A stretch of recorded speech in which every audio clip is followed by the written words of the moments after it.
नमस्कार दोस्तों, निरंतर करंट अफेयर्स में आप लोगों का स्वागत है। आज हम लोग अपने करंट अफेयर्स की शुरुआत करेंगे ऑपरेशन सदर्न स्पीयर के साथ।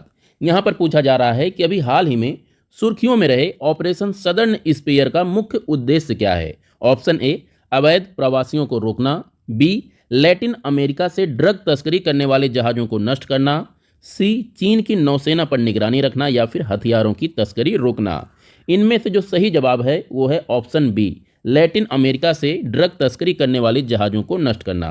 ऑपरेशन सदर्न स्पीयर किसके द्वारा शुरू किया गया है? तो ये यूएसए के द्वारा यानी अमेरिका के द्वारा शुरू किया गया है। और इसका जो मेन उद्देश्य बताया जा रहा है वो ये कि लैटिन अमेरिका का जो क्षेत्र है ये वाला आप देख रहे हैं बीच में, नॉर्थ अमेरिका साउथ अमेरिका के बीच में जो एक क्षेत्र पड़ता है इसे मिडल अमेरिका कहते हैं। और यहीं पर ही अमेरिका के अनुसार ड्रग्स की तस्करी बड़े पैमाने पर होती है। इन्हीं चीज़ों को रोकने के लिए अमेरिका के द्वारा ऑपरेशन सदर्न स्पीयर की शुरुआत की गई है। और इसमें खासकर ये जो वेनेजुला है, अमेरिका के अनुसार वेनेजुला ड्रग तस्करी का गढ़ है और इसे ही समाप्त करने के लिए ऑपरेशन सदर्न स्पीयर की शुरुआत अमेरिका के द्वारा की गई है।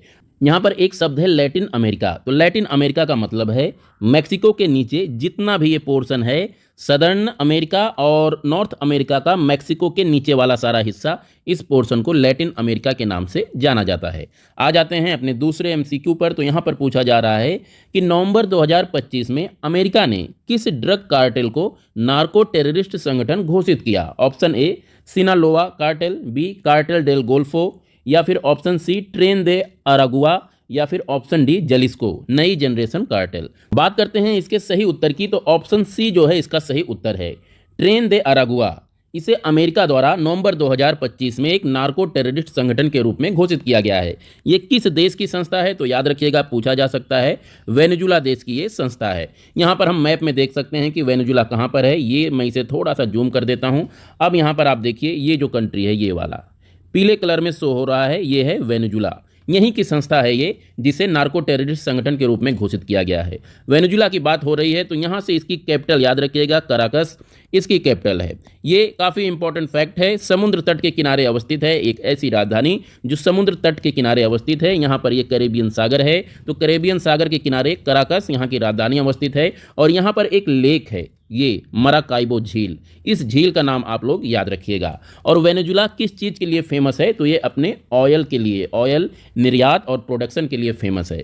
यहाँ पर एक चीज़ दोस्तों ध्यान रखिएगा कि जो ऑपरेशन सदर्न स्पीयर की शुरुआत अमेरिका के द्वारा की गई है, उसका एक दूसरा कारण ये है, ऐसा जो हमारे स्ट्रेटजिस्ट हैं उनका मानना है कि वेनेजुला पर प्रतिबंध लगाने के लिए ऑपरेशन सदर्न स्पीयर की शुरुआत की गई है। क्यों? क्योंकि जो वेनेजुला है ये एक तो चीन की तरफ इसका झुकाव है और दूसरा रूस की तरफ भी इसका झुकाव है। इन्हीं सब चीज़ों को बैलेंस करने के लिए अमेरिका के द्वारा ऑपरेशन सदर्न स्पीयर की शुरुआत की गई है। और इसका जो मेन उद्देश्य है वो वेनेजुला पर प्रेशर बढ़ाना है।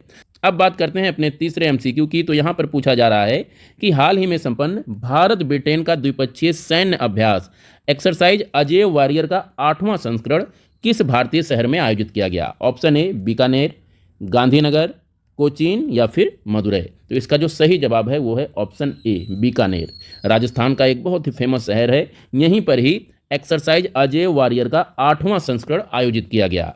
अजय वॉरियर किन किन देशों के बीच में होता है? तो भारत और ब्रिटेन के बीच में ये द्विपक्षीय सैन्य अभ्यास है। इस बार इसका आयोजन राजस्थान में हुआ है। राजस्थान की बात हुई है तो याद रखिएगा कि राजस्थान एरिया के हिसाब से भारत का सबसे बड़ा राज्य है। और वहीं अगर जनसंख्या के हिसाब से बात करें तो ये भारत का 10वां सबसे बड़ा राज्य है। इसकी राजधानी जयपुर है। हमें पता है जयपुर को किस शहर के नाम से जाना जाता है? तो इसे गुलाबी शहर यानी पिंक शहर के नाम से जाना जाता है।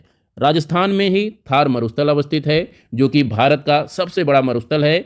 और ये दुनिया का रहने योग्य सबसे अच्छा मरुस्थल है, सबसे बड़ा मरुस्थल है। सबसे ज़्यादा आबादी अगर मरुस्थलों की बात करें तो थार मरुस्थल में ही है, ये याद रखिएगा।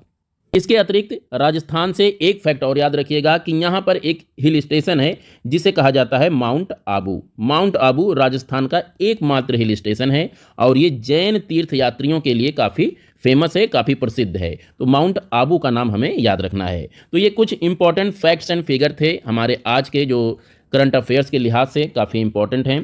कल फिर मिलते हैं दूसरी वीडियो में। तब तक के लिए नमस्कार, जय हिंद।